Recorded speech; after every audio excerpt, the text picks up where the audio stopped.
Welcome to Movie of the Year, the only podcast that has the science and the screaming to unequivocally figure out what the best movie is of any given year. This season we're digging into 2006, so pop on a Van Dutch trucker cap and have a bad day. Before I introduce this week's panelists, know that this game is also a show, and the show is also a game, in which points are awarded for well-made arguments, cogent thoughts about the film, jokes, and you know what? Anything else I feel like awarding. The winner will be my best friend for a week, and, most importantly, have gloating rights on the mean streets of Reddit. The winner of last week and my best friend who delivered handmade blueberry muffins every morning, it's Greg. Hello, Mike. By the way, turns out I have a really awful cold, so I guess since I delivered those muffins, just be advised. They looked gross, so I threw them away, so you know, a point for effort from Greg. I guess I'm glad you still made them. It's weird that you waited a week to let me know you were sick. I don't have a Von Dutch hat anymore, Mike, but I am having a bad day. Does that get me anything? Yeah, do you know what's so fun? That was like the #1 song that year. I can't remember it at all. Oh, really? I feel like anytime there's like a scandal or something, that it just plays automatically in my head. Like anytime somebody has like a downfall, I can just hear it. Was it on a lot of hospital dramas? Probably. It's probably on Scrubs. Honestly, it's probably on literally every episode of Scrubs. What a show. There's also Ryan. My God. To say to the world, I don't know how the song Have a Bad Day goes, and I'm not allowed to talk yet. That's the cruelest thing you've ever done in your entire life. Now the moment's passed, but oh, fuck. I was just trembling over here. But Ryan, you got a point for self-restraint. This was your marshmallow test, my God. And the first time I've ever showed it, so... Yes. That was the song. That was the song by the guy who was in the musical biopic Powder, right? That movie Powder was about Daniel Powder. He has a bad day and then gets electric powers, right? Is that? Yeah. Am I making this? I'm not making this. Yeah, you're tracking. It's all tracking. With us, our very special guest this week is from the podcast Maximum Film. It's Drea Clark. Yay! I just said yay for myself. Yay! Well, you saw that the studio audience had their arms crossed because they're rude jerks. Yeah. They also didn't chime in when Greg said he doesn't have a Von Dutch hat anymore. Yeah. I was waiting for people to pounce on that. And I was like, oh, this is restraint all around. Okay. We try to let evolution and growth happen here, and just when somebody says not anymore, it'd be so easy to mock their past selves. Sure. You're right. Sure. If we can't improve, what are we doing as humans? Yeah. What are we doing as humans? We're here to talk about movies and evolution in ways of personality and animals from the sky. Drea, we'll start with you. First, tell everybody what Maximum Film is all about. What Maximum Film is all about. I do like that out of context as a podcast name and just how we all refer to film. It's Maximum, man. I don't know what to tell you. Maximum Film is a weekly movie podcast that I co-host with film critic Alonso Duralde and writer-comedian Kevin Avery. We have been going... God, we have like 450 episodes at this point. Nice. So a couple years. I don't know math. I hope we don't have any math in these upcoming games I keep hearing about. So that's got me nervous. But yeah, it's really fun. We generally talk about a new release. We do some old stuff. A lot of it is looking at big films, but also films made by people from different perspectives. We have a lot of queer cinema, a lot of movies by women. You know, maximum films, as they say. That sounds maximum AF. Yeah, it's maximum as hell. I promise. And what we're talking about Slither. I don't think I've said that yet in this episode. We're talking about Slither. What made you saw the list of movies and you said, I want Slither. So why did you choose Slither, and how was your week with the film? I loved this movie when it came out. I mean, mild spoiler, I also loved rewatching it. But I saw your list, and there were certainly other titles on there with more pedigree, with sort of either more commercial or critical acclaim. But I remember this movie so fondly. I have a background. I've been a film festival programmer for like 25 for a million years approximately since the dawn of man. And I was definitely a programmer already when this came out. And I actually remember watching Lolly Love for a festival like years before this. So just was very enamored with it because, for first-time directors, at the time I was the head of narrative programming at Slam Dance, and our whole focus was first-time directors. And so watching people's directorial debut and the authorial voice they're creating for themselves, and I was watching everything through that perspective at the time, and seeing this was like, oh yeah, this is someone with a voice who is also cognitive of the references and tropes and everything that he's like speaking to in this, but who's building them with a good sense of his own tone and style. So yeah, I was very psyched. I think there's only fun conversations that could be had about Slither. It's called Slither. You already got it right there. Who doesn't love to slither? Ryan? Right? How was your week with it? I think that if you took a poll of people who've seen this movie, I think everyone will say, I loved this movie when I saw it. That's a given.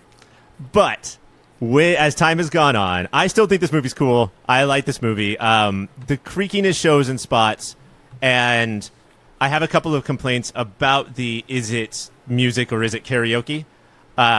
Sometimes I think that blends or sort of like crosses over for me in ways that I can't wait to talk to you guys about. Overall, I think it's good. It's very recommendable. There's just there's too much likable about it to like really shit on it with like any verve. But I'll still find a way. I'll take a couple poops. We all have our roles.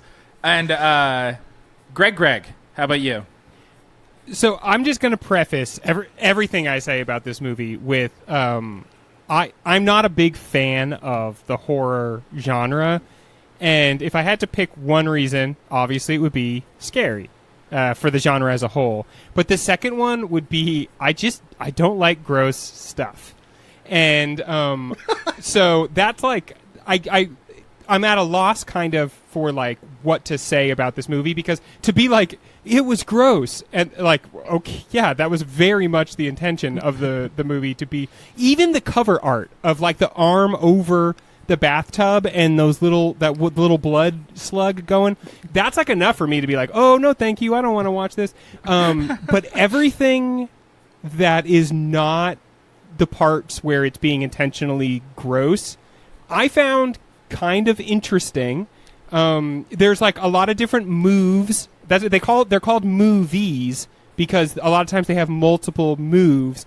And I thought that honestly it was an interesting sort of like hyper remix of all sci-fi alien horror movies that have ever been made. Like it's a lot thrown in here, but I thought there were still kind of some interesting ideas, but it's just fundamentally not a genre for me. And when we were talking about it in the early shows, the like trying to decide what's going to actually be in the bracket, there's always, and I know you gentlemen know this, there's always a couple movies that I'm praying don't make it / working so hard to make sure they don't get in there. And the last caveat I will give, because people just love caveats, is I've been super sick this week, and I don't think it's fun to have a bad cold. I had a bad cold. There it is. And to watch body horror like this. I mean, my face was blowing up all week. There's like these weird slugs coming out of my body, not going into my body, but coming out of my body. You can put those back in. Honestly, I talked to the doctor, Ryan. You keep saying that to me, but the doctor is like, Dr. Dang is like, you cannot do that. Okay, and please only ask me for medical advice from now on. Now that you finally go to a doctor, stop asking your friends for advice. But yeah, I honestly, I there's a lot here to like. I just don't like on a fundamental level what it is. I'll say, Greg, I'm gonna try not to hold that against you. Yes. And you were sick. You've had a rough week. I'm not gonna try to sing it. And me neither. You had a bad week. And but you're here and you're doing it, and I'm proud of you, buddy. And though I'm consistently baffled over the last 25 years since this movie came out, is also the length of our friendship, how you don't like gross stuff and yet we're friends, and that means a lot to me too. So let's take the quickest of breaks, and when we come back, start talking about Slither.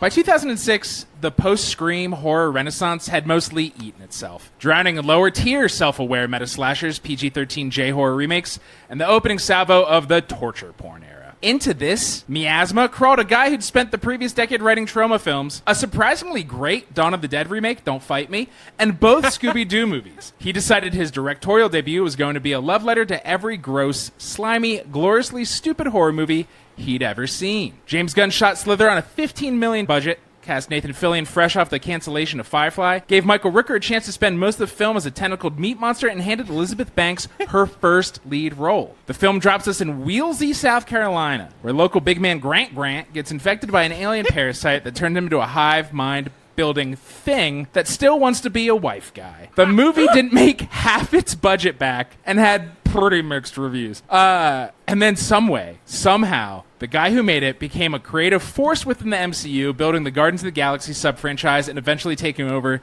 the entire DC universe. So taste buds, I ask you this. Right now, we get to go back to this little slimy passion project and ask, what does Slither reveal about Gunn's sensibilities as a filmmaker? What's he kept? What's he got better at? And what in this film pointed to the career that would be? Ryan, we'll start with you. I think that the thing he kept is the thing that he's also gotten better at. And we're going to get into all the blood and guts of it, but it's like human beings that are going through this thing, whatever this thing is. And so for a lot of us, we grew up with either action heroes that are witnessing this like it's the 3,000th time they've been through it, you know, except for maybe Die Hard, or teenagers who are so dumb that they don't know how to even run away from the slasher. Just these characters that are so two-dimensional because that's not what's important. And James Gunn figured out a way, I think, to somehow put the special effects and the horror front and center and the characters at the same time. And I think everybody was like, wait, you can't do that. Wait, nobody's done that before. Everybody in this small town is, like, in a way more developed than main characters in so many other movies, and has a heart. The story has a heart, and he won't get away from that. People want him to. But if you watch stuff like even Creature Commandos or Peacemaker, so much heart. There's so much heart there that could be boobs or blood. Yeah, another part of what I liked about this movie, that's why I couldn't, turn away from it in a way, was I feel like Gunn doesn't just use comedy because it's nice to have comedy in movies. I feel like especially in this movie, like we always talk about like how comedies don't get enough credit from critics. But in this movie, I feel like he's also showing that comedy is a way that we get through the worst things that happen to us. And if Bill Party has a superpower, it's comedy. And not because his jokes are always funny, but because he is constantly hiding behind it like a shield so that he can just, like, how do you get through something like this? Well, if you're mocking it the entire time, then it can't get its tentacles around you because you're just like, no, I'm above it. And the way I'm being above it is I'm just, like, making fun of it the entire time. And I thought that was a cool message. And I think what separates Bill Party from those action heroes Ryan referenced is you can hear the fear as he's making the joke. Yes. It's not, he is not nonchalant. He is very chalant, but still has to make that joke. So much chalant. Chalant as hell. I agree with that. And I'd add that one of the other elements, I think that James Gunn has always been good at, even in ridiculous or absurd or action-oriented moments, trying to find the humanity and, like, the depth to each character, and the comedy is part of that. Like, most of us, even without the worry of, like, little tentacled dudes taking over our brain, not to speak for anyone else, but, like, most of us go through the world with humor, and it's sometimes terrible. Some people are better at it, but multiple characters in this, like, approach different moments. Yeah. Some of them, like, it's how they talk when they're all sort of literally after the main attack, they're back in the sort of the office of the police station. And they're all joking. Pam right? is in charge, so yeah. Exactly. I was like, why is the office in my head? But yeah, so it's that, like, everyone is kind of using it, but they all have distinctive voices. And I'd say that's another trait that Gunn is good at, as he is really good at maneuvering. This isn't an ensemble, maybe technically, or maybe you could make an argument that it is, but he's good at building and sustaining different character attributes and voices through pretty much all of his projects. Like each of these, I could tell you different things about each of the deputies, like the woman who has a sympathetic edge, the old timer that I don't need to hear how close he is to retirement because I can see. Like life. They each have like a texture to them, and yeah, one of you already alluded to that, but I do think that it's key. It's that combination of story. He has, propulsive storytelling, but why I like this and why, like I said at the time, so many first-time filmmakers fall really short on, crafting something either that feels new or has a different style to it. And his was, this is someone who's given thought to each of these characters. The setups are funny. The visuals are big. Like, all of those things felt fully realized to, I felt that this was actualized in the way he wanted it to be, which, we've all watched, we've watched established directors fall short of that, but certainly first timers. And it's great for stakes too. Like by establishing all of those deputies as like individual voices within the movie, when they all get iced in like 10 seconds, spoilers, we feel that because that's like a bunch of people we know at that point. Yeah. The comedy comes from a strange place too. No, go ahead. I was just going to say the other element of humanity I meant to say was there's a real interesting innate sense of empathy to what he does. Like, this is set, early 2000s. It's in the South. The fish in a barrel of like how Southern people are portrayed, how poor people are portrayed, like all through in any kind of cinema. Like, that's always like, they're missing teeth and making dumb decisions. And this, like, you're like, oh no, it's just the fabric and texture of this town.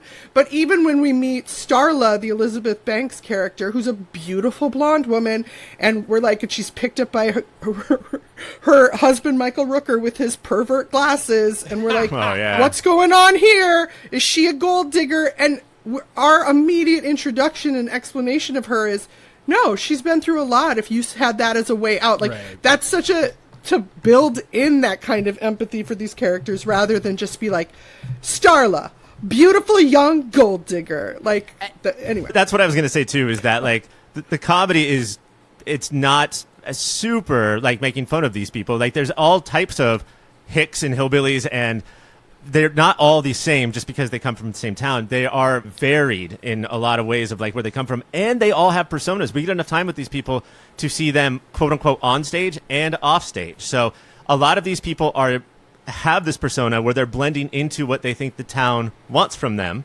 and then they're behind closed doors thing. And then that's what we don't think about when we go to a new town. We assume that all of these people are like this, and like, let's say Minnesota Nice, for instance. And then no, they have their own actual persona behind closed doors. The fact that we get to see all of the, well, okay, maybe not that one, but I think that's strange. Usually we have enough time for like a personality trait. And what I like is that it's like a bait and switch, because I think in the intro he's showing you what would feel like stereotypes, and you don't get to know these people, and then enough of them get revealed that you're like, well, he didn't have time to reveal every townsperson we did a brief interaction with, but he does it enough that you're like, they all are a human who contains multitudes. There's only one person I think that stands against that, and it's the worst character in James Gunn's oeuvre. And Jack McCready? Jack McCready, the mayor. Fucking kill that guy. He sucks. He's awful. I feel like that's a direct allusion to Jaws. I feel like that's him going, I can make a worse fucking mayor than the mayor from Jaws. The only thing he doesn't have is like the anchor suit. He should have a suit jacket that's a bunch of deer heads. Yes. Or rifles, yeah. Also, do you know who McCready is? Where that name comes from? I don't know if you want to talk about that yet, right? Because we do have a trivia segment coming up later in the show, so maybe sit on. Every once in a while, holster. I might either have the wherewithal to say please don't, or you'll just see my eyes go, and that means you're about to reveal a trivia question. That's why you waited so long to say the title of the movie we're doing tonight, because that's a trivia question. Trivia question number one. Also, Drea alluded to this, but or said it outright, but I'm just gonna say it again. I like how instead of Bill Party being like the funny one, that's like just not how life actually works. Like, kind of everybody is a little bit of the funny one. Not Jack McCready, not on purpose, anyway. But I mean, he has maybe the funniest line in the whole thing. Actually, when he says, "Mr. Pibb is my favorite type of Coke." 100%. That's like That's one of the funniest things I've ever heard in my life. His Mr. Pibb monologue is what I'm bringing into auditions from now on. And we know that if he had said Mr. Pibb is my favorite pop or soda, that would have taken place somewhere else, right? Yeah. Like, that's how we know where it took place. He said Coke. Cultural, regional specificity. Yeah. And to know, I think Gunn is good at this. Coastal elites are going to laugh at that because that sounds silly, but it's also very real in how people talk. And so the people who live in that place will be like, yep, that's how we talk. And the people who don't were like, that's fine. Like, to hit both those audiences at once, I think is a skill set he has. He was also the last to do something. This is 2006, and Bill Party is the last police officer character you will root for from then on out in every movie. That's it, guys. We're all done from there. Pre-ACAB. Yeah. This is pre-cab. Yeah. And he's in the Super Troopers vein of cop. He doesn't want to be a cop. There's just not a lot of jobs in this town. Right. He mostly wants to sleep through his job. Although they do nicely set up that his origin story is he was a narc when he was young. Yeah. Yeah. He's I wonder he's a if lame you should square. pick jobs based on what hat goes best over your eyes when you're trying to sleep. Because his hat would be great. But is there anything more true than, like, if you live in a small town, there's, like, not a ton of job opportunities around. Like, a lot of the people that end up being cops, it's like, well, I wanted a house. So what can I say? Like, there's, like, it's this, work at the factory, or, like, become a farmer. Like, those two options suck, so I guess I'll be the cop. What's he's gonna farm? They have one cow in the whole town. Not anymore. This is not a livestock central location. Great point, Dre. I would love to know. We learned a lot about the citizens of this town. What is its main economic push? Is it just you get hunting season once a year and maybe people from out of town are there to do that? What's it, South Carolina? Yeah. I have no idea. Is that agricultural? Probably growing I thought it would be tobacco. wheels Tobacco. at one point. Yeah. Like, Tobacco. explain the wheels part, but they never did. Yeah, it felt like at some point, based on the sign that you first see, it felt like at some point somebody had some great idea for how Wheelsy was going to be the city of the future. Mm-hmm. And that is such a bygone idea that people don't even discuss it in the town anymore. Yeah. And the sign itself, it's a beautiful production design right there. It's like crinkled. That sign was made 50 years ago and is sun bleached. And I think had the a most monorail, important- I think. Nice. Yeah. Oh, right here. What sign of the future didn't? I think that the Yeah. biggest point, though, with that was that Grant is it. Like, he is the head of the food chain in every way. And so we don't need to talk about other business because he's just like, he's the magnate. That's all we need to know is, like, there's a tiny Bezos here. It's like Last Picture Show, Ryan. There's one rich person in this town. Yeah. And then he has to, like, probably go to other places to talk to other rich people because there's just, like, not enough money to have more than one rich person.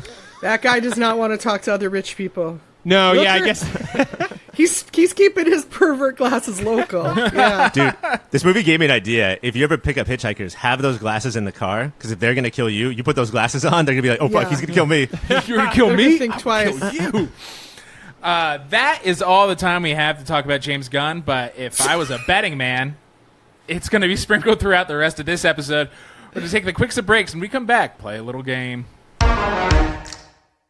All right, we're going to stop, like, digging real hard into the movie like we've definitely been doing, and talk about these awesome characters. That's right, it's Dream Blunt rotation. So what we're going to do is draft, I'll say Serpentine style, the characters you'd most like to toke up with, and then I will, of course, award points. So, Drea, starting with you, one. It's one at a time. We've had confusion with guests in the past. Who is your number one spot that you'd want to smoke with? First off, I've listened to this show, so I know how it works. Oh, that's got to be not some points. Not a total heathen. How rare that is. Notting Hill recently. Nice. And you all had correct thoughts on that. Or I wouldn't be here. No, I will absolutely say the old cop who, when they are overlooking things and they first see the thing, says he sees Grant with the bubbles and pustules and is like, he says he looks like something that fell off his dick during the war. Mm-hmm. And that man is number one on my rotation. He's got stories, but you know what? He made it through seemingly trauma-free. You know, he's got things he can share. He'll zone out well. He'll be chill with it. Maybe too many things he can share, if you know what I Maybe mean. it could unlock. I didn't say I would do shrooms with him, but weed. He's probably got a prescription, so he's got that medical grade shit. He's suppressed enough that it could be a good time. Yeah. All right. Old deputy is gone. Greg, who do you have? So be me watching this movie, looking sort of like adjacent to the screen, almost never fully at the screen, especially the first time I watched it, because something gross could pop up at any time. And Shit, he's going to draft his wife. Say, I was looking at my wife the entire time. not far from that, suddenly on the screen, Jenna Fisher playing Shelby.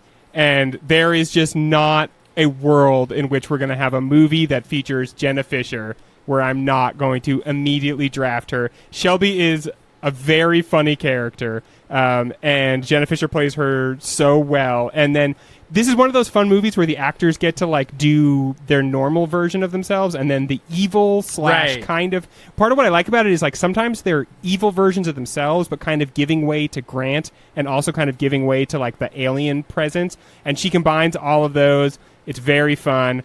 I'm so excited to have Jenna Fisher in my rotation. Yeah, she has the best head cocked, because once you become a zombie alien, your head cannot be straight. And just, she has the best, hey there, killer.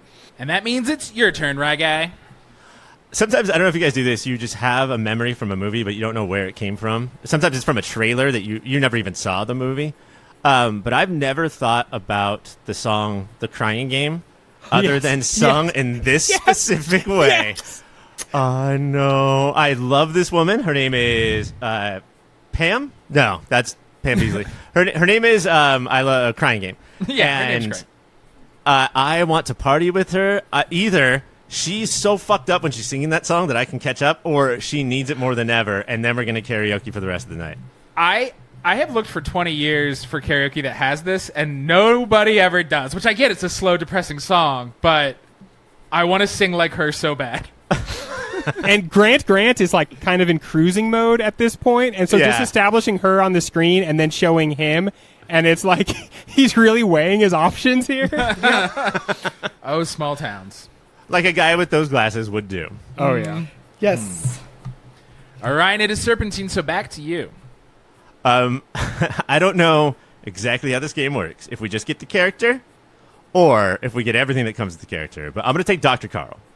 Starla calls Dr. Carl and says, where, what did you tell my husband? And he's like, your husband? I have not seen him in a month, which isn't that long. And also, how did you remember that off the top of your head?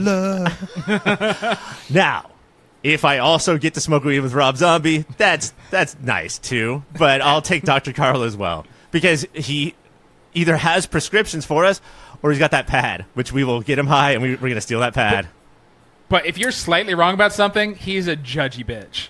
And That's probably true, yeah. The stank he has in his voice of like, and you should know that, idiot, is crazy. But all I have to do is flash a mic, and all of a sudden it's, I know what there is to know.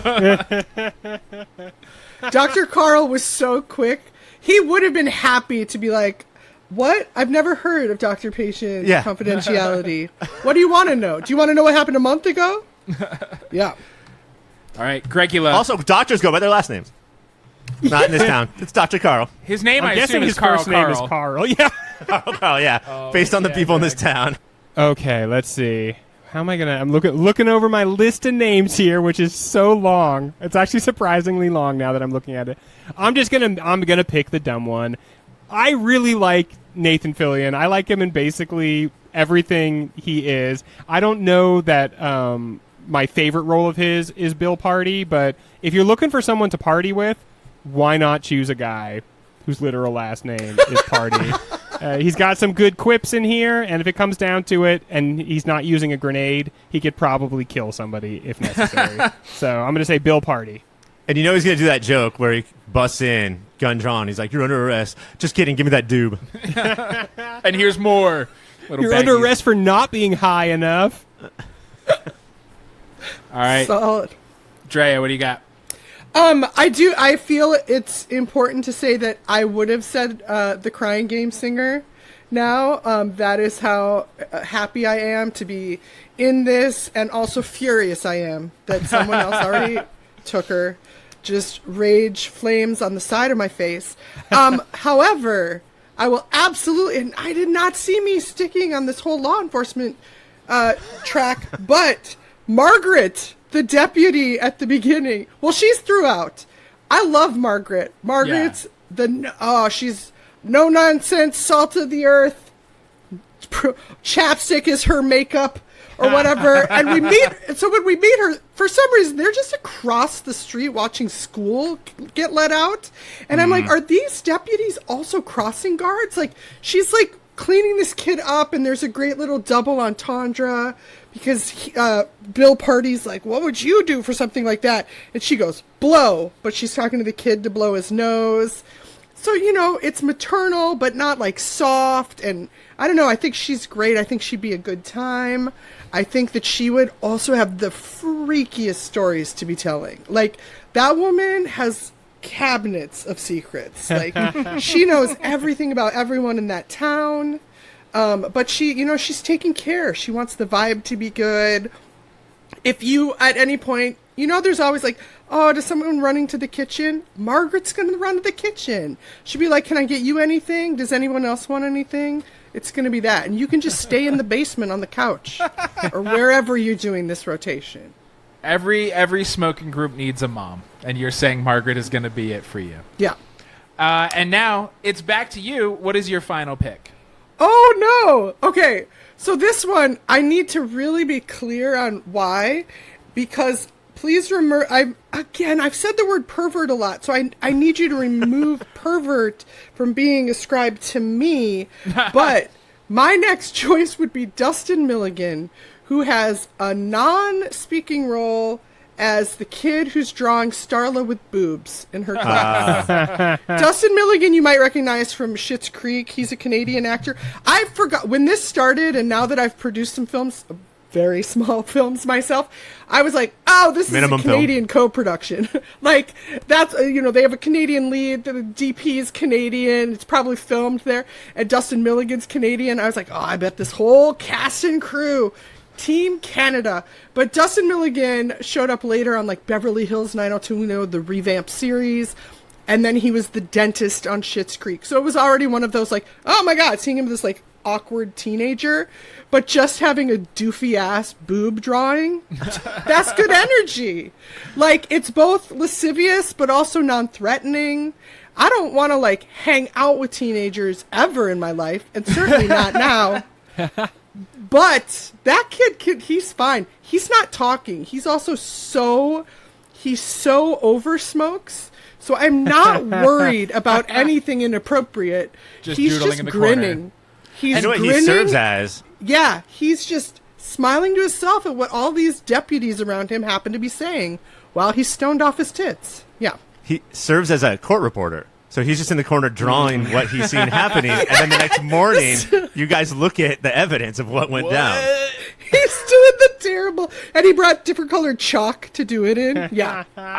What I like about his quick interaction is the girl who will be Kylie, right? Kylie, who will go on to become one of the protagonists.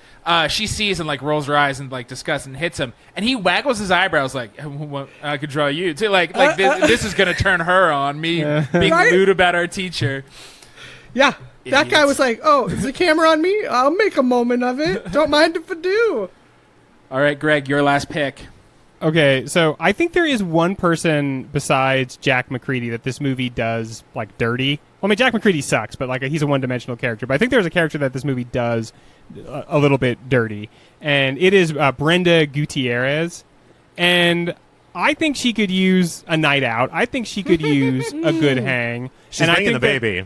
Okay, I mean, we could maybe we get a sitter for the night. I do. She's married to somebody, so maybe he could look after the child.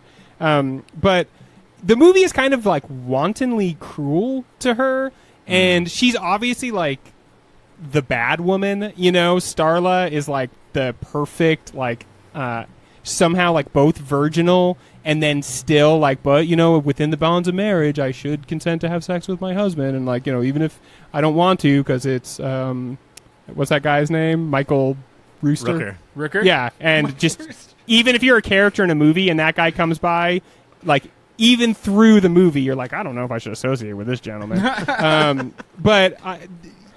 Brenda Gutierrez doesn't have to be bad to prove how good Starla is, and so I just want to have a nice redeeming sesh with her. That's sweet. That is sweet. Yeah. That is sweet. And Ryan, your final pick. I'm going to take a guy who I know a lot. Most of my friends are this guy. I do a podcast with two of them every week. I'm taking Hank, played by James Gunn. We only see him for a little bit, but Mike and Greg, you guys talk to my wife, boring the shit out of her all the time, and I have to run over because I know what you guys actually want out of that relationship. And so me, Hank, probably history teacher, right? And Yes. the For girl who sure. sings the crying game, we are going to get fucked up. Yeah, I don't care. Maybe that's not a winning team, but it is a winning team for me. When you know what, you're true to yourself. Who doesn't love that? So yeah, your teams is Ryan, like you just said, you are smoking out with Crying Game Girl, Dr. Carl, and Hank. Greg with Shelby, Bill Party, and Brenda Gutierrez, and Drea with Old Cop, Margaret, and Dustin Milligan. Greg, you're the closest to what I would have picked, so you get the full win. We're gonna take the quiz breaks. When we come back, more Slither. Horror has always linked sex and death, but does Slither take that further than many other horror films? Grant doesn't fully assault his wife. He gets slithered and then he spreads himself everywhere else. Is this movie a little rapey, and is it aware of that? Greg, let's start with you. Rapey is a good question. One thing I got was like kind of big incel energy out of it at times. In a way, this is kind of like Bill Party's dream. It's like he made a wish that Starla would love him and that the universe basically falls apart to sort of like bring him Starla. There's this part where right after Brenda Gutierrez has exploded into leeches, and the leeches are covering the two characters, and he's like, cover your mouth because that's the only way in, which by the way, thank God, Yeah, I know. that's the only way in. It's not the only way in. Because there are other points of ingress and the slugs don't like that, and honestly I couldn't have done this movie if the slugs had a different philosophy on that. But after they have just been absolutely covered in CGI slugs, they are left, and he's like holding her in that like classic movie kind of like holding pose, and it's like romantic, and it's just to me it felt very much like, what if there was a situation that brought you the girl that you wanted? Well, not just holding her, but like she can't cover her mouth, so he gets to do both mouths. Yeah. He's holding hers as well, and like how heroic is that? Nothing more Double fisting. romantic than covering a woman's mouth. A tale as old as time. How much of the film's attitude towards women is do we think is inherited B-movie baggage? They always do this, and how much is, hey, James Gunn has gotten some critiques through the years. How much is this Gunn's worldview sneaking in? I would argue that this is so much tamer. Like, I grew up on Trauma as well, and Trauma is actually pretty, well, it's asexual if you're comparing it to Corman or something. Do you know what I mean? Like, it's a whole different world. But there's something about Slither in the rewatching of it that I actually found it kind of quaint. Like, I 100% agree with Greg. This whole thing is just like fever dream wish fulfillment of Bill Party, of like when he is in your blunt rotation and he's like, I'm not saying I want him to die, but like, what if a meteor came down? And what if he was infected and he alone, the only way to save the town was to kill him? Like something like that, right? Like you would find the script for Slither in Bill Party's desk drawer. Yeah. He incepted it. There's a Stephen King version of this where it's all because of Bill Party. But I found the handling of it actually kind of quaint. And as someone who watches a fair amount of horror, but honestly, most genres are guilty of this, there's the threat of rape against a woman is dropped all the time. Like, I saw The Hills Have Eyes on a date and was like, jeez. Yeah, right? And so like that is a whole other world.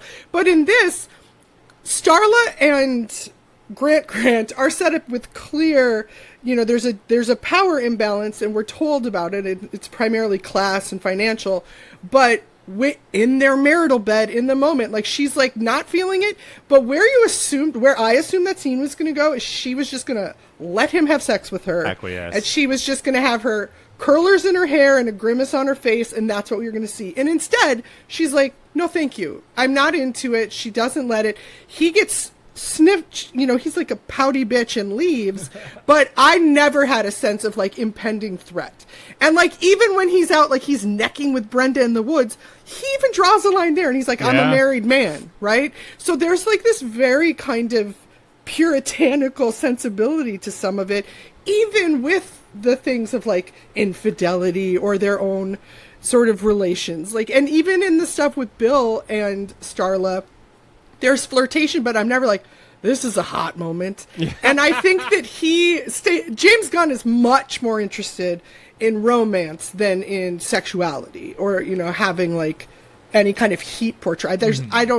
None of his stuff has that. It has a lot of pining and a lot of connection or poignant loss or whatever. But I was happy to have that removed because so much of comedic horror or horror in general or honestly just comedies like I love that you said points of ingress, so I don't know if he got a point for that, but I would have given one. But like that's a whole different sensibility, right? That this movie in the hands of someone who with a full pervert lean, pervert point, but with the full pervert lean, that would have been it. The guys would have been really worried about the phallic-shaped aliens crawling up their butts. Like that would have been an Ryan Reynolds would have thing. starred in it, and all his jokes would just be about not wanting to be gay. He's Canadian, so they could have still used him. But yeah, that's a whole different movie. So I was glad that wasn't part of what we were watching here. I really like the scene with him and Brenda. I think it shows a lot. The first scene where they're in the woods and he's like, no, I can't do that, which shows what an incredible character he is, man of character he is. But then also it could have gone on a little bit longer if he hadn't been like, ooh, what's that? And just starts poking at an alien with a stick. Because like boys like sex, but they like poking at weird things more. I've always heard that. The scene that I think starts this all for me is then the second meetup with Brenda, where it is shot straight up like a rape movie. And it's not a penis going into her, but it is him entering her. And it sucks to watch. And it's not like he shouldn't be cheating on her of the forest. It's truly awful. Yeah, also she's the like alien. Right, exactly. There's an excuse to it that, again, that's not his human impulse. We've already seen him say no. It's the alien and their desire to, like, breed or whatever. Yeah, the alien's very that's rapacious. pulling it. Yeah. Greg, what are you going to...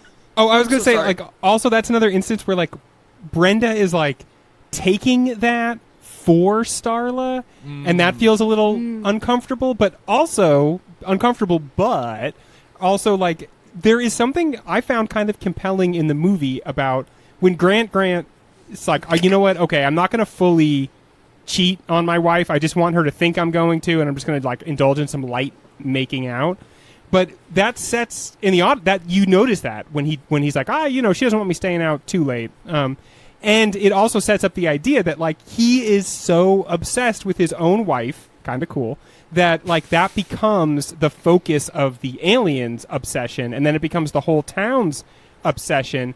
And his like he barely is able to spare her. It's like for 2 scenes, but he is barely able to spare her at first. And I don't know, I found that stuff like in its own way kind of compelling. Like he seems like a bad dude, but he loves his wife so much. This isn't like an outright reference, but it sort of turns her into a Fay Wray character, where like even though I am a monster and I want to do monstrous things to you, like I'm also going to protect you in this. Even if it means destroying the rest of the world, I'm going to like treat you like this bride. And as far as like Starla goes as a character, because I think we hit that 10 minutes ago. As far as like what women mean in this movie, I think that this is a movie full of bumbling bumblefuck. So her gaining of competence throughout the movie, I think, shines or stars more than anybody else's. Basically, like everybody else, like kind of solves problems by accident, and she goes from very immature child bride to action hero. And I think we see that evolution start before the alien stuff hits. And we get the background. They met when she was 17. She's probably at least 27 now. Like, they've been together a minute. When she says no to him, the way he reacts, this might be the first time, like, it feels like she's finally like, I have autonomy, even in a marriage. Like, she is growing, and then the alien hits, and then she's like, oh, now I have to grow even faster. And she does, like, the most mature thing a woman can do, which is she kills her own husband. Yes. Ladies, Agreed. You should all do it. Just give it a try. I'd also, if it's not for you, don't do it again. I'd also add on the sexuality, in the hands of a director with a different intent, that entire sequence of Kylie in the bathtub would have been filmed differently. It would have honestly been cast differently. Like, that is lifted from B movies, right? Like, yes, the hot teenager, sudsy in the thing, and these, again, phallic looking, leechy ass whatever's floating through and coming up. That would have been unnecessary. It would have been like Porky's. It would have been, you know what I mean? Yeah. She would have ran out of there with her boobs flopping. Like, it would have been a whole thing. And in this, instead, it's like a familial situation. It's this residential home. It's this girl, like, who's under a sense of threat. It's not trying to. The lack of lasciviousness, which also here's what we get to do with homages homages too. Sorry, what we get to do with homages is he gets to take, like, what was that Cronenberg movie we watched for the 75 season? Shivers. Oh, Shivers. Yeah.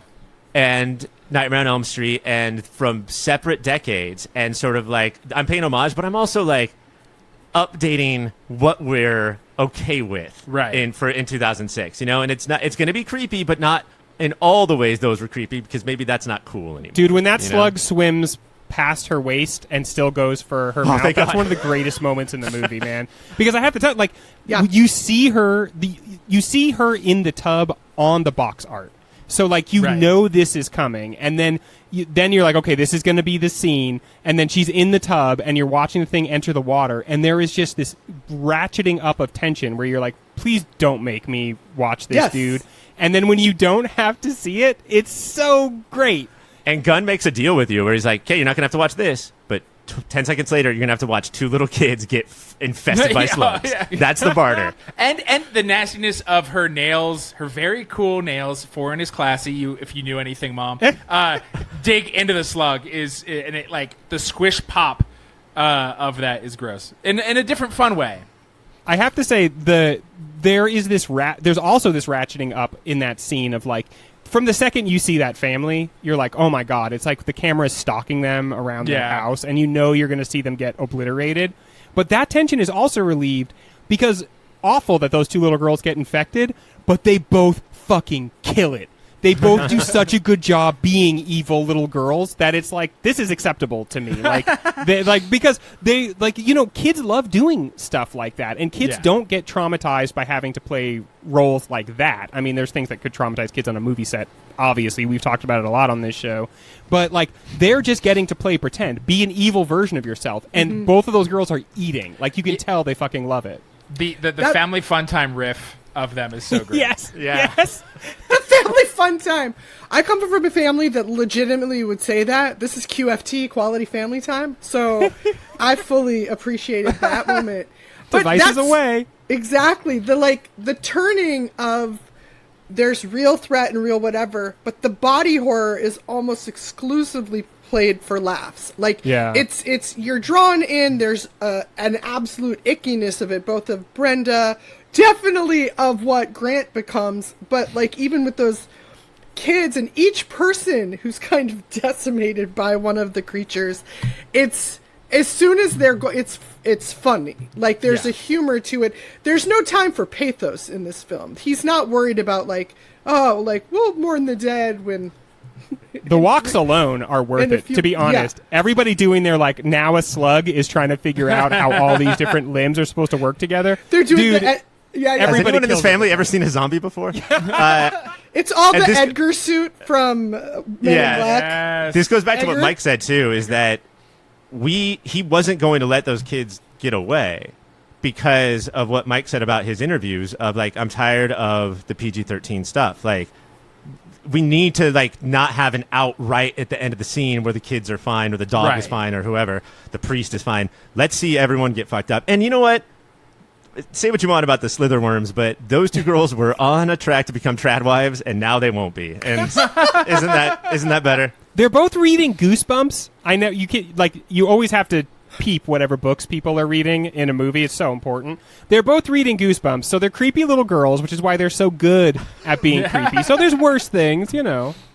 Do you think Goosebumps was a nod to him trying to tell us that this movie was having horror aspirations? I'm trying to be scary with this. If you really take a nuanced view of why Goosebumps was in, do you think that's when it clicked? Yeah. Do you know what I'm saying? Like, there's really low key stuff like that, kind of giving you a hint. This is just like the Ghost Next Door. Yeah. That's all the time we have for that. We're going to take the quiz breaks. When we come back, it's my favorite segment. Compliment Mike.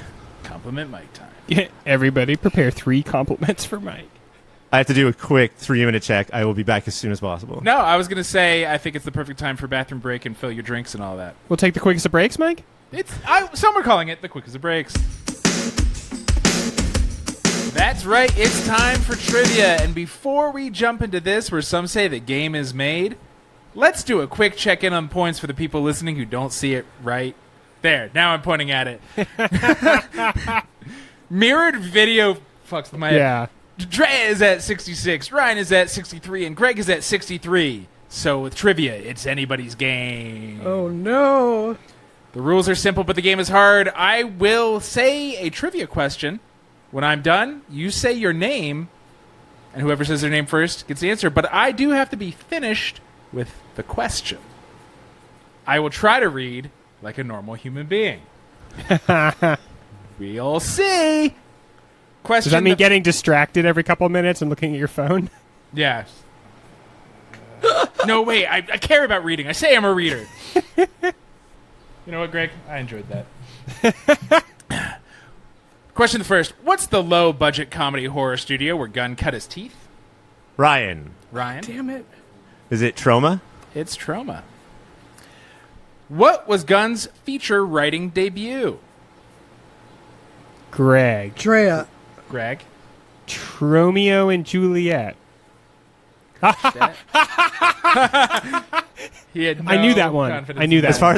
As far as Greg knows, he made up that title, and it is Dude, worth points. It's the one title of any of those movies I had on hand, so thank goodness. I feel pretty sure you know The Toxic Avenger. Oh, that one too. It's so weird. It's like if they made New Line Cinema on Elm Street. It's so weird to put the production company pun in your... Yeah. Okay, question the third. Mayor Jack McCready's name is a reference to what horror movie character? Drea. Ryan. Drea. I think The Thing. And the character? Oh, shit. It's John McCready? I might not get it then. No, I gave you the point for The Thing, but this could get stolen if anybody knows the name of the character in The Thing. Is Ryan? it... Is it initials? Oh, sorry, someone else is going. Go. Yeah. Go. Do you mean who played him? Like, I thought the name was just McCready. Oh, he has a full name. John. It's not. That's what I didn't give her. Greg. Say John, dude. It'll be funny. Is it Jack? Is it just named Jack McCready? It's R.J. McCready. It would have been great if you said John again. Yeah, dude. And the John. first name, because it's Mayor Jack McCready, is Jack Burton in Big Trouble. It's his 2 favorite Kurt Russell characters. Oh, yeah. I was like, I knew it's the Kurt Russell. Yet I question went four. with John. What Mayor McCready line did young Mike inexplicably quote all the time? Ryan. Ryan? Hey, cocksucker. No. Greg. Wouldn't tonight be a great night for hunting pussy? You know what? That's not how young Mike rolled. I really want to say the Mr. Pibb one. Do I need to say Drea again? Sure. Drea! She's hardcore. Yeah, that's a close. Bitch is hardcore. For some Bitch reason, is that really hardcore. tickled me at 19, and I said it all the fucking time. Okay, you guys knew me back then, and she didn't. Come on. What was the first comic book character James Gunn almost wrote and directed a film about? Greg. Greg? Aquaman No. For Vinny Chase? from like Entourage. That's what I was thinking. Ryan. Ryan? Blade. No. But it would have been that year. Year of Blade. Year of Blade. As we all called it. It's there's a lot of comic books. It's the Silver Surfer. He was going to write Silver Oh. Surfer, and then it fell through, which is crazy because at that point he had only done Romeo and Juliet. Did it fall through or did it wipe out? Oh, Pretty good. solid. What Gunn movie, written, directed, or both, did Mike used to own when DVDs were a thing? Ryan. Ryan?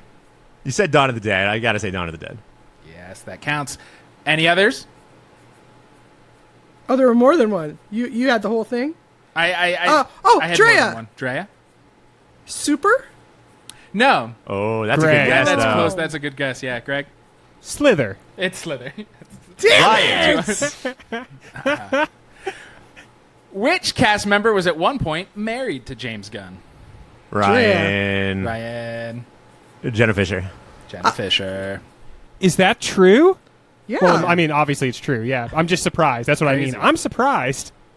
But she left him right before the wedding, and then they had to figure out what to do with all the frozen in Niagara meals Falls. from the wedding. Yeah. Yeah. No, that's what I'm saying. Like Lolly Love, she directed, and he was like the producer EP. That was my other introduction. Well, that's to a trivia. Yeah. That you gave Oh us, so shit. you get a point for that. Nathan Fillion was fresh off the cancellation of what beloved show when he made Drea. Slither? Drea? Oh shit, Drea. Sorry, I told Greg. you we're supposed to let you finish. Firefly. Greg, by the rules. Ryan. Did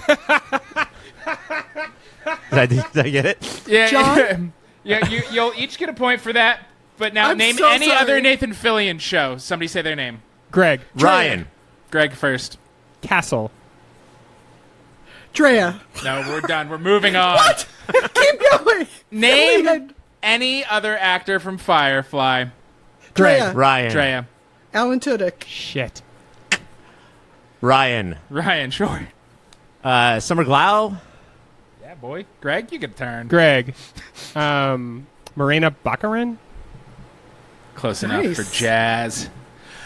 Elizabeth Banks has said this was her breakthrough role, Slither. But what was her first ever film role? Drea. Ryan. Drea. Wet Hot American Summer.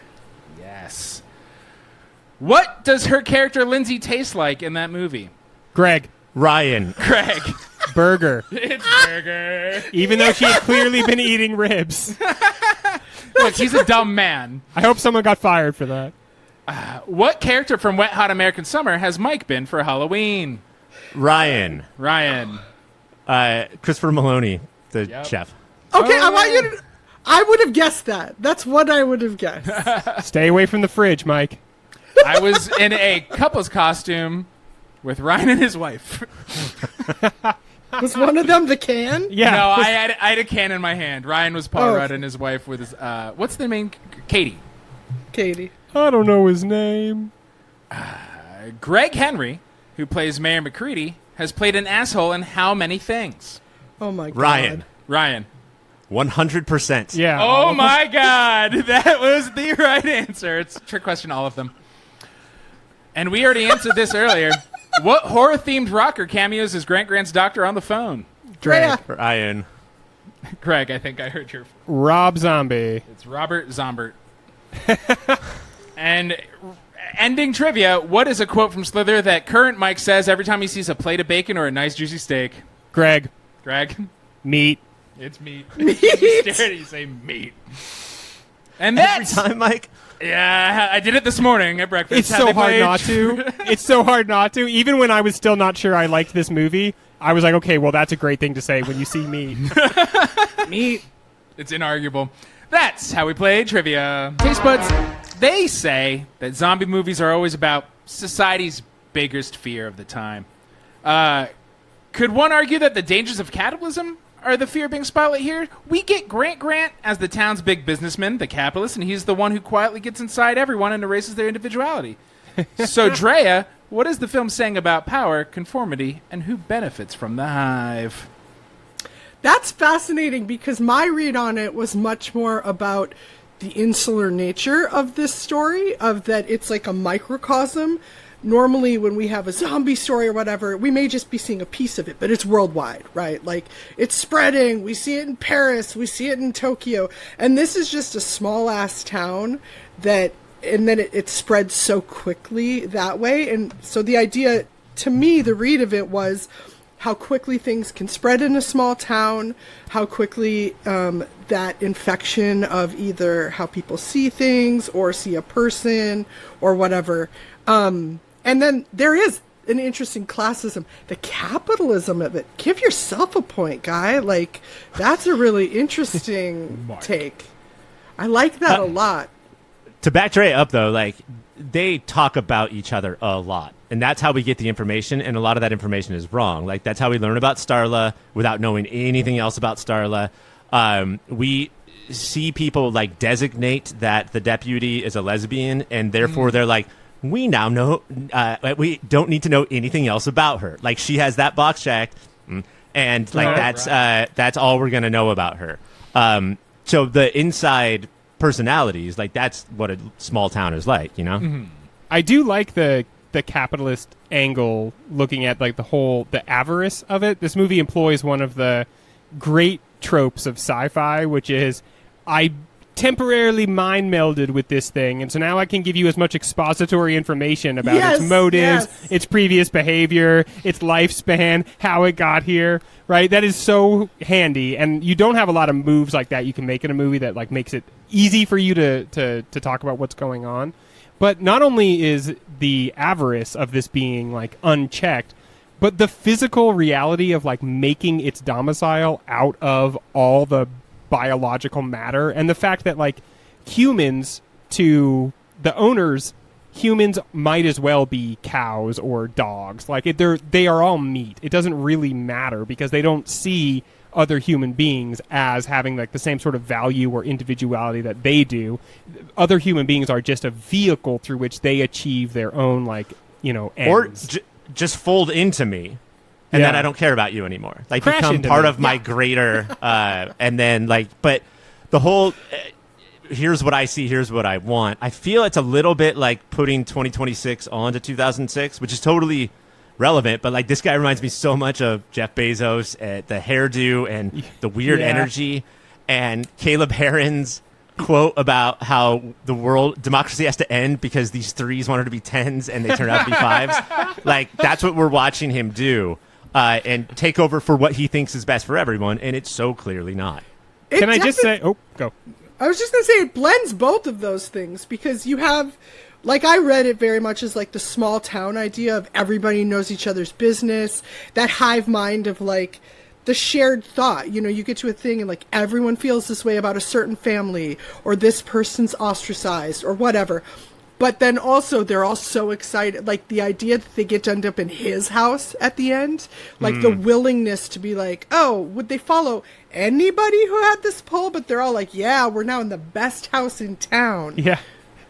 So we'll dive in, you know. We'll take our shirt off and just dive right in. He's finally having a big party that we're invited to, and who cares what the cost is?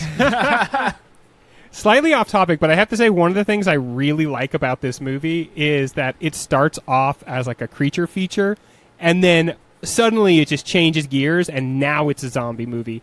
I thought that was really cool. I like that we got, like, one whole flavor of horror movie before changing gears and instantly entering another one, and it made both parts of the movie feel a little bit more fresh. And then the idea that you get to the bad guy's house at the end, and he has boarded it up as if, like, he's going to be attacked by the zombie hordes. Usually you see, like, the main characters board up the house in that way. Yeah. I wonder if, too, is this, and Drea and Magic can speak better to this probably, but is this the beginning of, like, zombie movies, but we don't, it's different. We have our own rules. They're not necessarily zombies. They don't go by the exact Romero rules, but we want to take some of the tropes and not all of them. I feel like over the last 20 years, that's exploded up. We'll do what we want. Well, and call them zombies or not. Yeah, they've been trying to subvert that forever, because one of the interesting things about it, there's so many things, like, of what zombies can represent in stories and all that, but also the shorthand of, oh, well, now I have a horror film where we can remove the morality of all the killing that needs to happen. Like, this this isn't even like zombie. Like, it's a supernatural alien infection, and that's why it happens so quickly. You know, we don't have to. It's not like, oh, it's 24 hours later they wake up as zombies. Like, oh no, they're just infected, and now they're aliens. They are dead. They're dead. That's Their it. souls are dead. We can't save them. We can only save us. We can only save ourselves. And so they don't have to discuss that. They don't have time to mourn that. They don't make, like, one of the quickest, and I loved Ryan's earlier point of, like, Starla's growing confidence, but it's also played comedically, is like one of the other deputies, not one of my guys, but the younger guy, that he's overtaken, he gets hit by a car, and she just, like, goes in with the street sign, and then again and again and again, because she's, like, freaking out, and it's that kind of comedy kill moment, and she can do that because he's an alien at that point. Yeah. He's not, like, it's not this guy that was just trying to save her. He's already an alien, don't worry about it. And we get Gunn's both speeds, which is the gory violence and the reaction of Party and the girl of, like, holy shit, or I'll be damned, or whatever. You know what's always a good joke there? After she's done stabbing him, to have somebody go like, oh, good thing you killed him because he was a zombie. And she goes, he was a what now? A zombie? I also like that it has two kinds of zombies, and it's all because of the alien. But there's the alien-infected ones who I think they are fucked. But there's the people, this is what the mayor becomes is, and it's what Brenda turned into. You are you still. But you are so ravenously hungry, you start eating roadkill, and then by the end we see even humans. And that is closer to but they're still them, so they're like the Return of the Living Dead kind of zombies and alien zombies. And it's just in the maximalist take that Gunn has on. But I'll say, even with that, like, Brenda, and I agree, like, overall, Brenda has some real red flags. Like, when she's first flirting with him, and he's like, weren't you, like, 10 or 11? And she's like, but I was game, which is not a line of questioning I'm thrilled with. I cringed. I cringed during that part. Maybe the worst, but she does. There is something when she's horrible and expanded and everybody's like, what the hell is happening here? And they kind of are joking at her and she just goes, it hurts, bitch. Yeah. And there's such a humanity to that I found fascinating. Like, when have you ever heard the human trapped inside that? That's a very realistic reaction, right? Yeah. Like, there is a weird reaction don't too laugh of at them. Me. I heard. There's a weird reaction from all the people too, where they're like, we are surprised about what we're looking at. But we're not surprised it's Brenda. If we had to pick who this is going to happen to. Yep. The movie throws around survival of the fittest and the idea of acting according to one's nature, right? Grant's nature, Alien's nature, maybe the town's nature. Does Gunn have something real to say about any of that? Or is it just like, we know what these are. They're references to science ideas. And then does it get distracted after that? God. Science is pretty close to math. I just want to point that out. I had asked ahead of time. I think that it gets wonky here where he starts to do what he wants to do, message-wise and character-wise, over anything sci-fi-wise. Yeah. And so, like, even the two types yeah. of zombies thing, I think, is a little confusing. But I think at that point, he thinks he's earned, and he's mostly right, that my audience is along for the ride. So this is not something we're going to be thinking about. And honestly, if I didn't have a podcast to do right now to talk to you, I probably wouldn't be thinking about it. You know, so I do think he's right, but I do think his priorities take center stage. I also think there's something about like your nature is not always on the surface, and that you might have a different nature than you realize, and that it is like exposed or brought forth by crisis. And we are always hoping to avoid crisis, and we don't want there to be tragedies. But there are people who often find their best version of themselves in situations, maybe not like this, but in situations where things are difficult.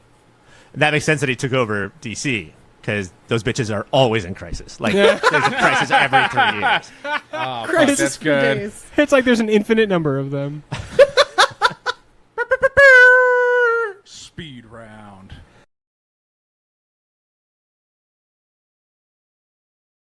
All right, you don't have to say your name this time. It's speed round. It feels like the speed of trivia, but it doesn't work like that. Is this movie doing anything new and interesting with the body snatcher hive mind thing, or are we just playing the hits? I think it's new because they have the character of Grant, but also they're kind of the worst version of themselves, and also they're kind of like whatever that alien was originally, because he also seems to have some sort of personality that we only dimly get to see. Does everyone answer in this category? Everybody can. Everybody who has a thought can answer. Yes. Okay. I was just going to add to that, yes, I did feel like the idea of making Grant sort of the villain from the beginning, but also someone who had a consistently sympathetic line in that, again, being the wife guy, of being motivated by what seemed like a pure sense of love for Starla, and that even overtook him being engulfed by an alien. That was a new element for me. I want to point out one thing too, as like a Beastie Boys fan who like just put their other people's stuff perfectly. In the very beginning of the movie, we get a very clear Sam Raimi Evil Dead camera goes through the forest, and we're not even in the POV of the monster. The camera goes from nothing to see the monster. So there's no like actual reason for that, except to let everyone in the theater know this is the kind of movie you're watching. Like Sam Raimi's Evil Dead POV shot is that, textual that we all know now. And so he is incredible at perfect placement, even if he would go on to come up with what he's actually good at. Has there ever been a sci-fi trope more useful to screenwriters than the "we mind melded, so now I have a bunch of information about this alien being" trope? I'd say no. If there was one, would it be that kill the main baddie and kill all his minions and instantly go away? Oh, true. That classic. That, or they find the VHS tape of Slither at some point and they can fast forward and rewind. That should happen more. It's so messy to have to try to like clean up all the extra forces, and what we want out of like drama is to be cleaner than real life really is. And so just killing that guy and everybody else falls over, it's so perfect for movies. I wish it worked that way in real life. No kidding. I will say, like, adjacent to this would be is if they found either a book or, like you said, like a VHS tape of where this happened somewhere else. So they got to see, like, oh my gosh, or like, oh, it's probably on microfiche, you guys. I don't know what I'm talking about. Like, it's on microfiche. They found it. They're like, oh, in 1971, the town 3 over. First, they lost their cow, and then the townspeople started to go, That Australian horror movie last year did that very well. I love the headline of cows missing in total, :1. And that's the front page. It's our cow. First cow dies. First cow.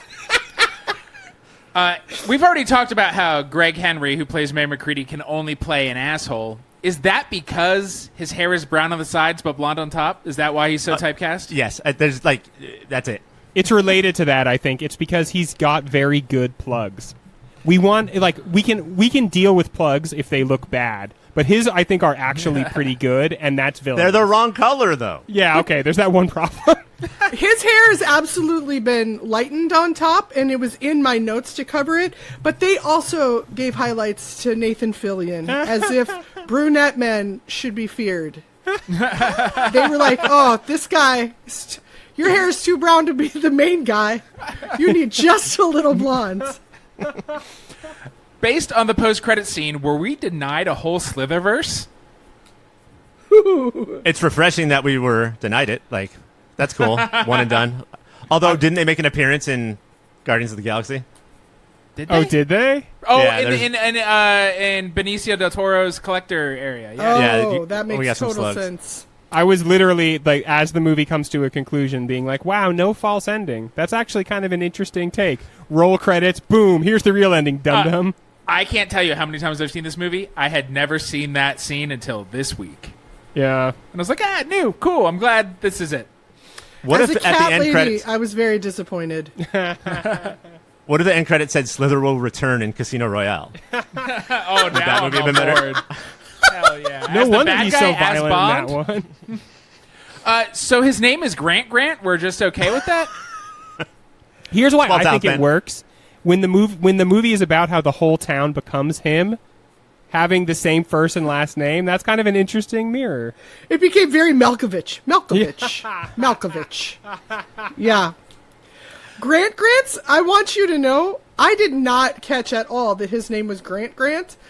And Greg's video name says Greg. And I was like, oh, that's fun. Look at this guy. How fun for him. And then you guys kept saying Grant. And I was like, I think I missed something pretty obvious. Nice. We kind of touched on this. Does the movie celebrate the South, lampoon it, or somewhere in between?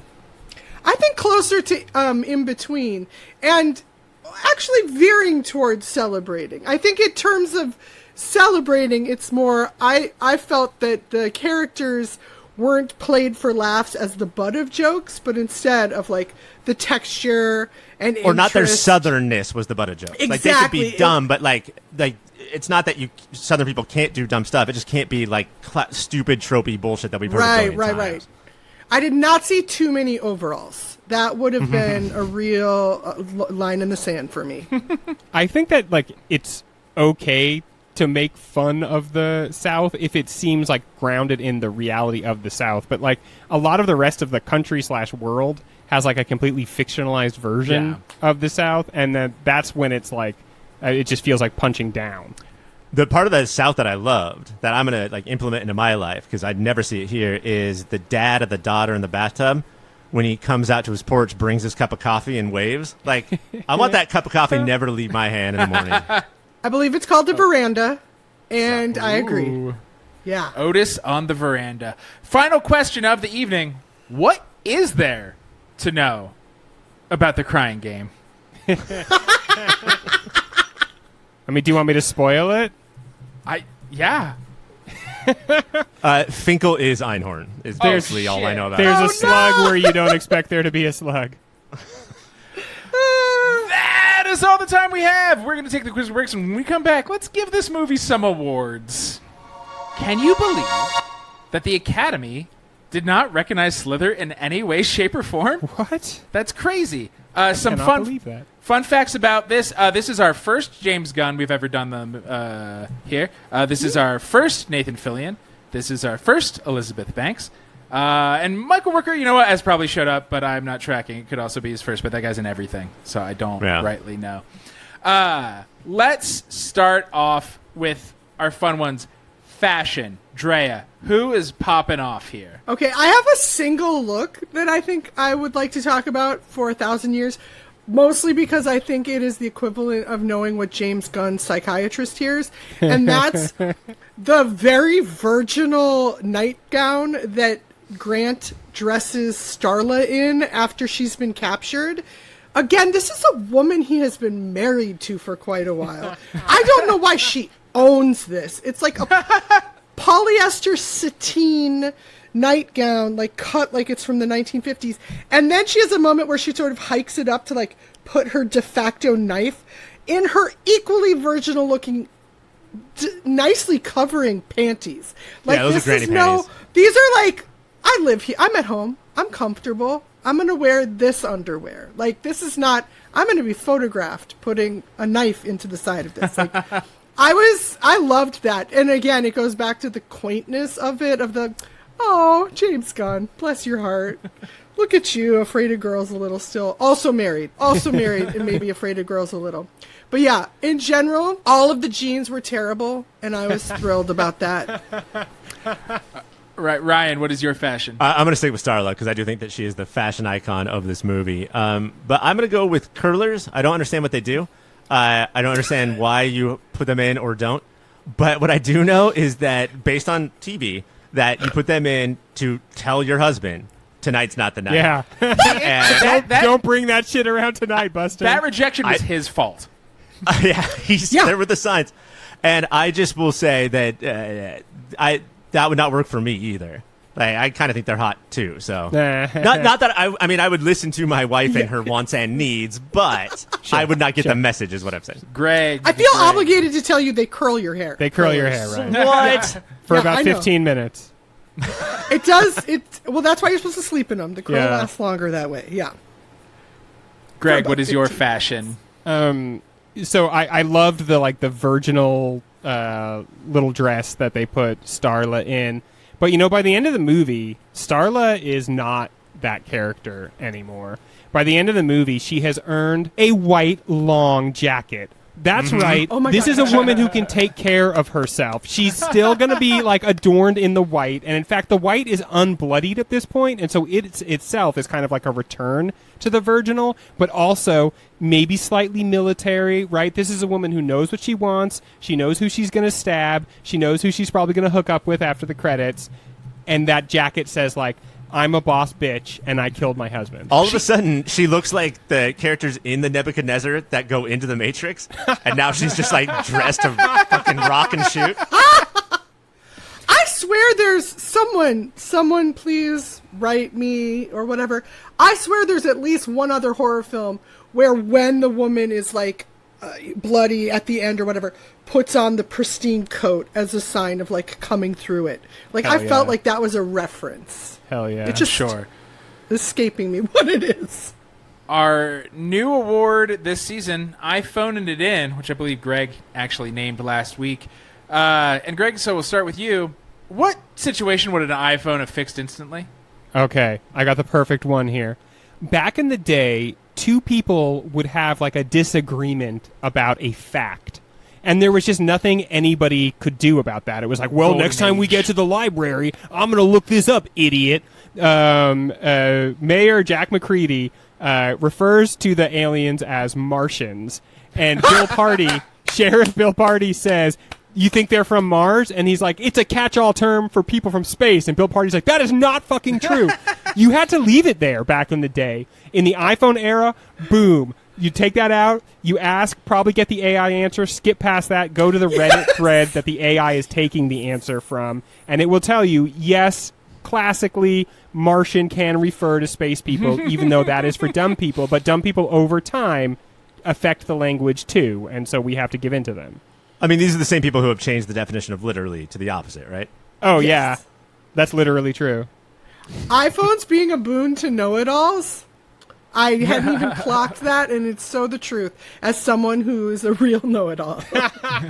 And a knife in the back to every liar, every playground liar. Yeah.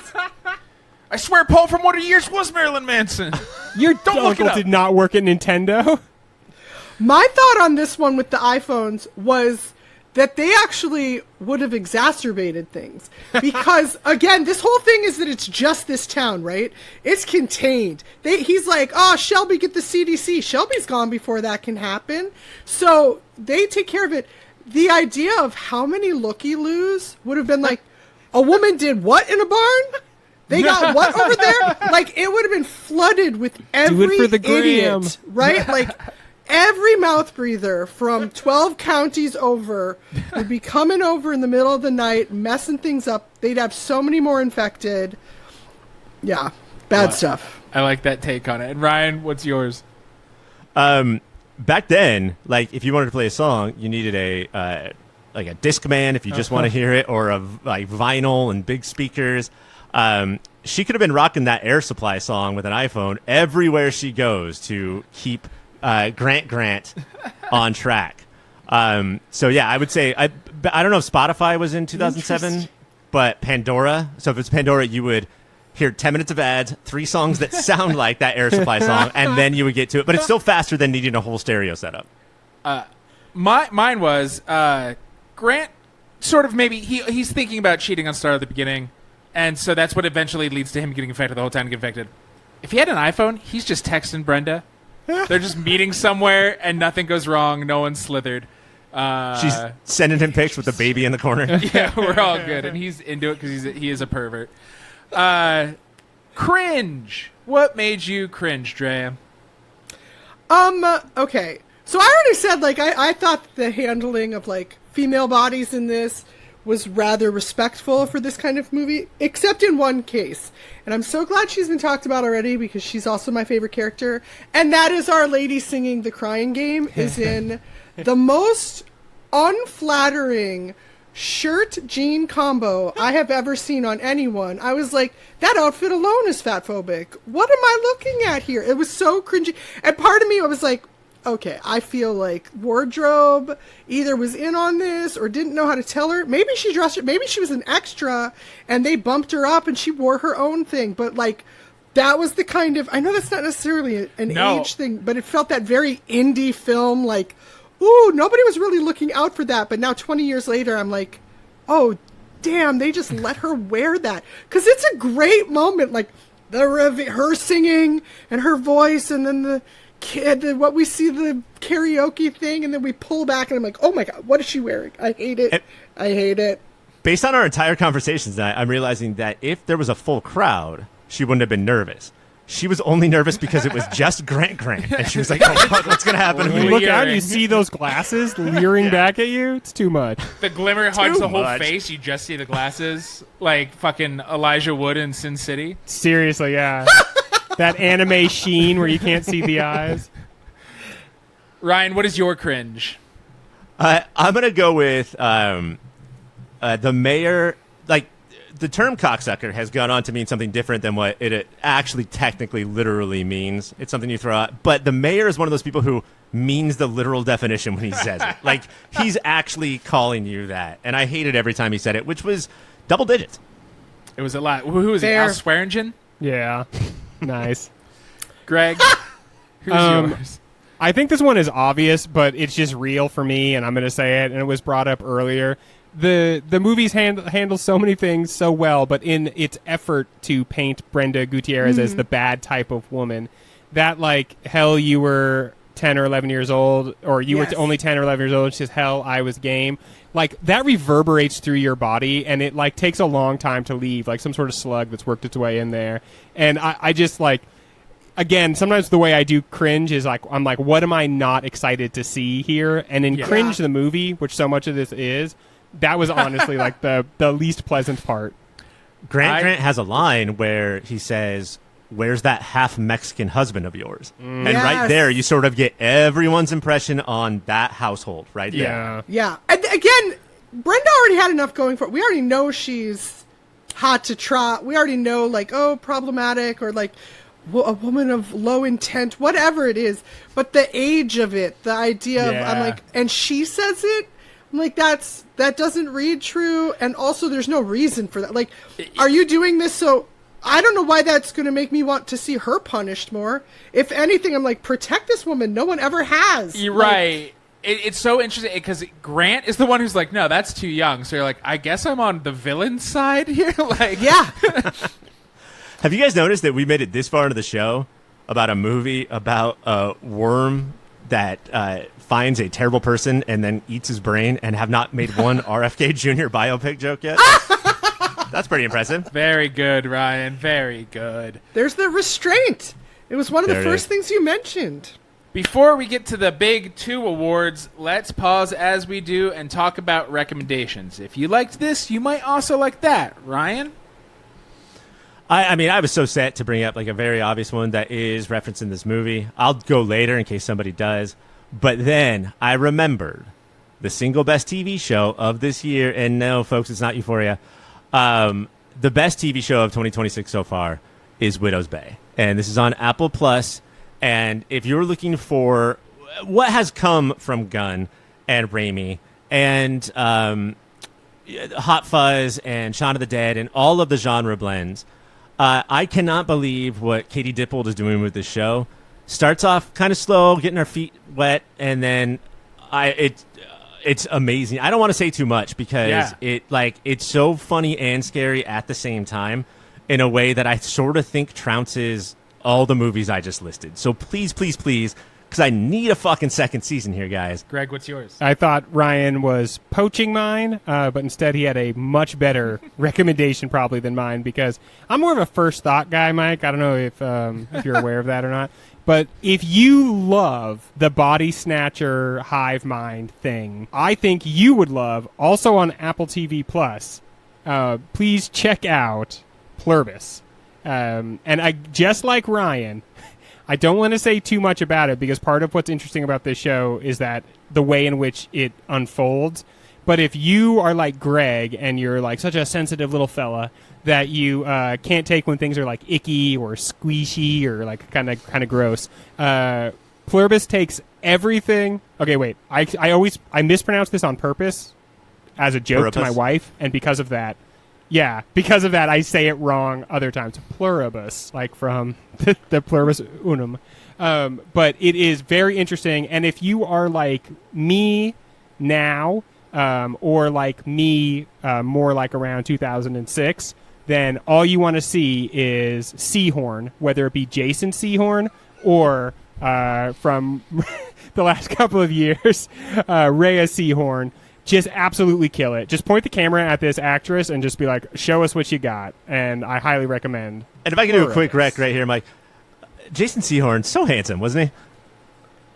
Oh my God, Jason Seahorn was so handsome and not that bad. I was going to say, I assume this is a sport person. You said a name I didn't know, but how Ryan got tickled. I was like, this is an athlete.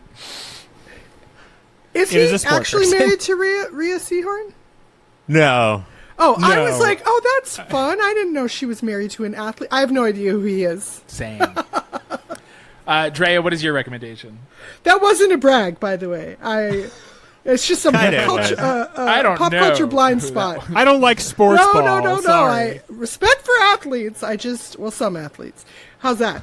Okay, mine is a much older and much more in movie form recommendation. But in looking at the elements that I loved in this, I kept thinking of Tucker and Dale versus Evil, which is another comedy horror from, I think, just a couple years later. It's also a first-time director. It's Eli Craig's first film, Sally Field's kid. He had a film last year or the year before called Clown in the Cornfield, something like that. But Tucker and Dale versus Evil... Also, one of the stars is Alan Tudyk from Firefly. And then, what's the other guy's name? Oh, Tyler Labine. And it's also doing a sort of obvious references, but subverting them a lot because they play these two hillbillies who run into these college kids at like a gas station, and the college kids are like, oh my God, those hillbillies want to kill us because we're coming out camping for the weekend. And the hillbillies are like, why are those kids staring at us like that? And so the whole thing of it is this kind of subversion, but then it does turn it like people keep dying for like ridiculous reasons. Anyway, it's fun and thoughtful and has a lot of I love a first-time director, so. I'd say if you love Cabin in the Woods and you think that's the only movie like it, then get that Dale and Tucker. Because that's a perfect pairing. The other one is Tremors. Tremors is a perfect movie. Oh, yeah. 4-star gold. Mine, The Faculty, which is just what if Invasion of the Body Snatchers happened to high school kids. It was in that era. Elijah Wood. The best Usher movie? The best Usher movie. If you're like, I want more of the badass doctor from the pit, what if he was super young? He's in The Faculty. Got the T-1000s in it, T-1000s. Right? There's the creepy guy. They're like, what is this going to be on the test? He goes, this is the test. A rare Jon Favreau acting. Not Jon Favreau. Jon Stewart acting. Thank you. There's too many Johns. Yeah. Also, Michael Rooker was in 2 scenes. He was not hired for the movie. He just wandered on and couldn't get rid of him. And then my other one, the two that I kept thinking of was Idle Hands. If you want horror comedy, Devon Sawa, Jessica Alba. And it's another different riff on zombies. Seth Green and... What's Foggy's real name? Foggy from the Daredevil. Oh, Elwin? Eldon. He, the guy who played Solo replaced this guy's name in me, and now I can't say either of their names. Like, based on your recommendations, no one has ever been confused what day, month, and year you were born. It's very pinpointed down exactly who and where and why I am. All right, let's give away... Eldon Henson. Sorry, that was going to kill me. Pound for pound performance, Greg. I mean, pound for pound, this is what's difficult, because by the end, this guy obviously weighed a lot of pounds. But I'm giving it to Michael Rooker. Going out, cruising, trying to patch things up with his wife, being the worst version of himself, kind of being an alien, everybody in the whole movie getting to do an impression of him, basically. I thought that Yondu did a great job in this one. Drea? Yondu, Portrait of a Serial Killer. I was torn because Fillion has like a wheelhouse, and he has real estate like to this House of Wheels. So obviously it was like did incredible work and could have been such a leading man had he not then ended up in a bunch of ABC shows and made probably a crap ton of money. But I mean, can't you totally see, like, 5 years earlier, him being Star-Lord? Like, that's 100%. just barely missing it. Yeah. It, like, between he and Timothy Olyphant, like, there's a whole different landscape of films from, like, that would have gone to, like, one of them instead of, like, McConaughey or whatever. But, you know, they wanted to do TV, and I hope they... clearly, it's worked for them. But I was so struck by Tanya Saulnier, who played Kylie in this, because she is the only person in this who is just acting the whole time. Do you know what I mean? Like, she doesn't have any jokey moments. She doesn't have any quips. She doesn't have any lines. She is a girl who is taking a bath, being hunted by weird little sleechy things. Her entire family dies and is turned to aliens in front of her, and then traps her in a car as she's, like, freaking out. And then so it's just her escaping and trying to make do, and she plays it so straight and looks so genuinely traumatized by it. Like, she's the only one who keeps reacting emotionally, not in like a hysterical way, but like, you're like, oh, the burden of this night is sitting on this girl, whereas everyone else is like, ha ha ha, Mr. Pibb. So I was so struck by her that I went and looked. She quit acting a couple years after this. Like, because I was like, this girl, to me, it was the kind of breakthrough thing that you see in indie films a lot. Like, it made me think of Sidney Flanigan from Never, Rarely, Sometimes, Always, or like just a breakout. I could see her doing so many genres, and then never really saw her again, and that's why. And I also hope she is happy wherever she is. Well, she witnessed her whole family die, so that's fair. That'll stick with the gal. Yeah. Ryan, what is your pound for pound? I picked Rooker too. I think with so many like crazies in movies, you're like, oh, this normal person figured out a way to seem crazy. And Rooker always impresses me because I do think that like he has to figure out a way to tone it down to just be this amount of crazy in a movie. So he impressed me. He's constantly, what is a normal person like?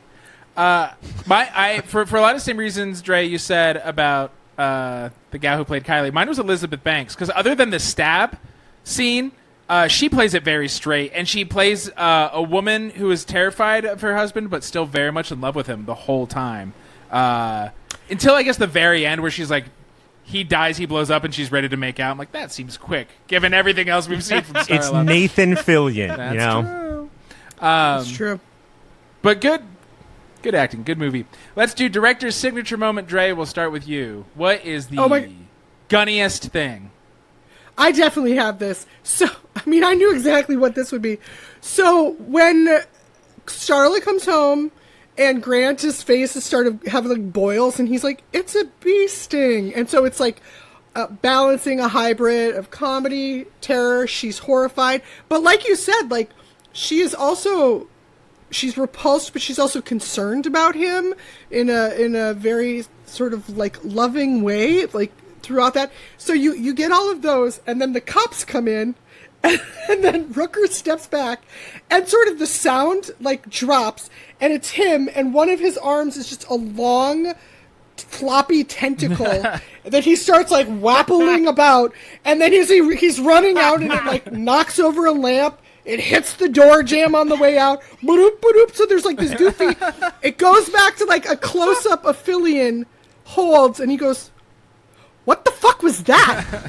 And it was this whole, like, it's that whole, that's the gun of it to me. Yeah. There's so many different things being threaded through. Like, we have a sentimental moment, a comedic, like, a comedy action moment, a good solid one-liner. So, yeah, that seemed a very James Gunn.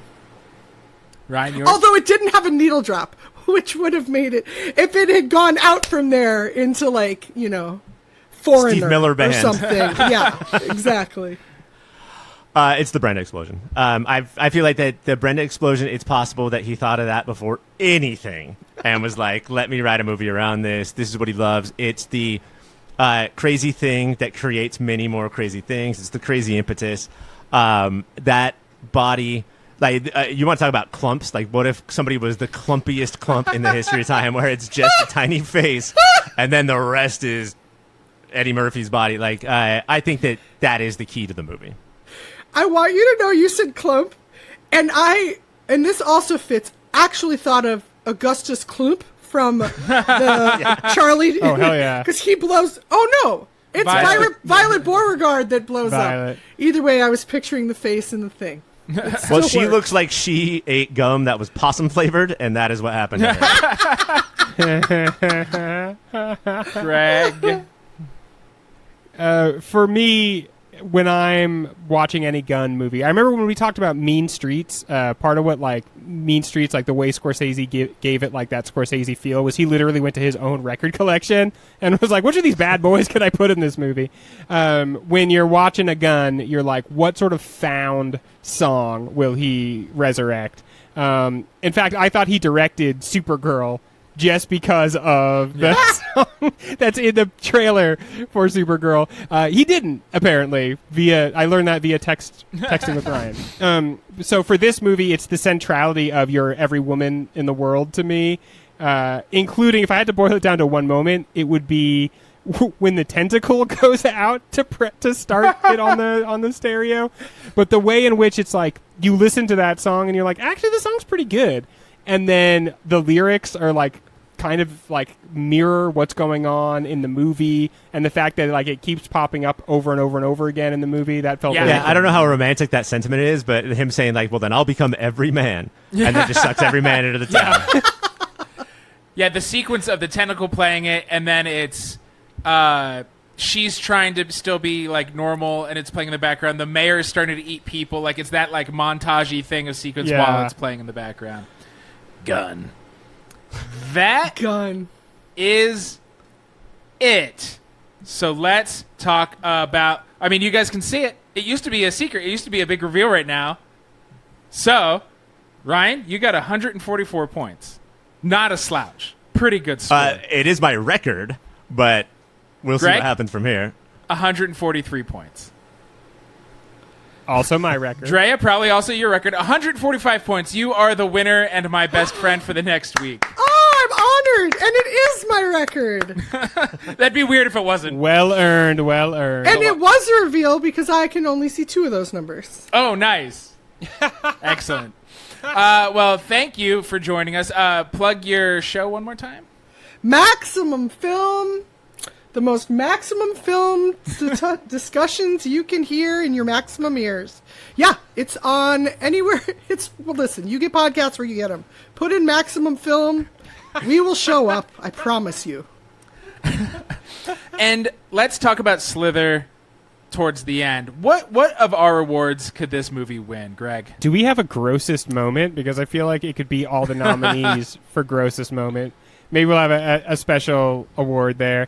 I think we have like funniest moment, and I wouldn't be surprised if this movie... I mean, I have to say, Mr. Pibb is the only Coke I like. I don't see there being a funnier moment in any movie that we watch than that one.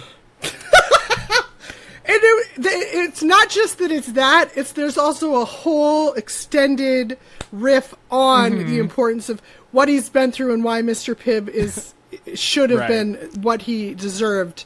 Because like he asked to have it stocked, and that would like bring him down a level. And the way Nathan Fillion's like, well, let me get right on that. All of it. And he asked for that to be in the cooler of every police car in the city. Why else are you that's mayor? true. But no, honestly, why is that guy mayor? Who? Because they have to vote for that. That was right? actually one of my very first thoughts. One of the first things you see is him honking at a dude with also an absurdly enormous pickup truck, but it's just this average-looking Randy who's getting into it. It's not even like a muscle head or whatever it might be. And so he's like honking. He's like, and he's swearing. And then there's a mom and her kid who are like, hi, mayor. He's like, hey. And then I was like, wait, this is the mayor? And the insight, it is an election week here in California. The insight to the apathy of your average voter. She knows he's mayor. That woman doesn't vote. You can do almost anything when you're mayor. Do you see how hard he parties at the start of hunting night? That's why he's mayor. He's going to drum on the bass, the stand-up bass guitar of the... This is pre-Trump then. He's the WWE mayor who gets on the stage and policy means nothing.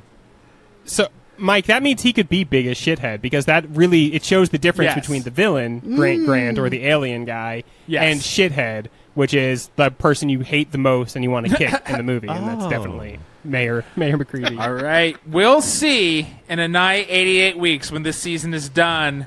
So, thank you, Greg. Thank you, Drea. Thank you, Ryan. Congratulations once more to Drea. And you know what, listeners? Until next time, keep watching them movies. Goofy, tell them how they did. The perfect